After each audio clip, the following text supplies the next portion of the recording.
Hey everyone, Revenant Muckluck here, and this is the low-intensity Herald build, capable of putting out very respectable DPS, or still very good but not as high DPS while providing quickness. The purpose of a low-intensity build is to be as effective as possible with the build itself, so that the gameplay requires as few separate buttons as possible. This is not the top DPS build a Herald can achieve, but rather an option for when you are learning, when you want to chill, or if you have any impediments that might affect your gameplay. Drop a like on the video or sub to the channel for more content, ring the bell for all future notifications. As always, my undying gratitude to all the supporters on Patreon and Twitch who keep this channel alive. More on how you can support at the end. Let's get started. Equipment. Full Berserker stats, Runes of the Scholar, Greatsword, main weapon. Staff is the other weapon set. Sigils of Force and Air on the Greatsword, Force and Impact on the Staff. Relic of the Thief. We're using Assassin and Dwarf stance. As a Revenant, our skills get baked into the legend we are using, so they are already selected for you. Specializations are Devastation, Invocation, and Herald. Devastation 2-2-2, Invocation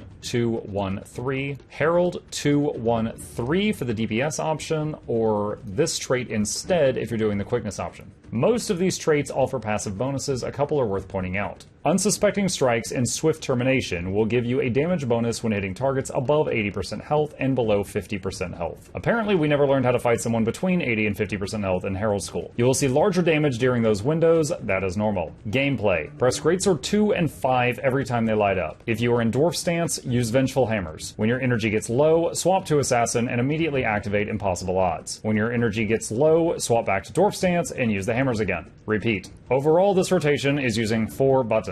With full boons, conditions, and a generic birthday cake buff, we're looking at over 30k DPS average. Remember, it goes higher above 80% and below 50% of the target's health. If you swap the last trait in Herald to the top option, this exact same rotation will now provide quickness to your party. Performing the same rotation described before with the same boons, conditions, and food buff will net you about 26,000 DPS while providing an essential buff to your party. Let's talk about break bars. Mobs need to be interrupted sometimes. What tools do we have for that? You can swap to Staff and use Staff 5, then swap back to Greatsword as soon as possible. If you are in Assassin stance and have energy, tapping your Elite is another CC. If you are in Dwarf stance, activating Forced Engagement is a solid CC over a 4-second duration. Greatsword 1's attack chain and 3 both have soft CC with chill. This is the weakest option and should be the last resort. Additional utility. In Dwarf stance, you can double tap Facet of Nature and give your party stacks of stability for nearly no energy. This is very powerful to have on demand. Inspiring Reinforcement takes much more energy but gives more stability if needed. If in Assassin stance, double tapping the Facet of Nature will remove 3 boons from your enemies, again for nearly no energy cost if you tap it quick. And that's all there is to it. If you eventually master this class and have more brain wrinkles to spare, there are more complex builds you can graduate to if you wish to do so. Another massive thank you to the supporters on Patreon and Twitch who keep this channel alive. Your support makes it possible for us to spend more time researching builds like this and working with the finest video editor on earth. If you enjoyed this video, please consider hitting the like button for the YouTube algorithm, leave a comment with any tips and tricks on this topic, and subscribe for more content. Happy heralding!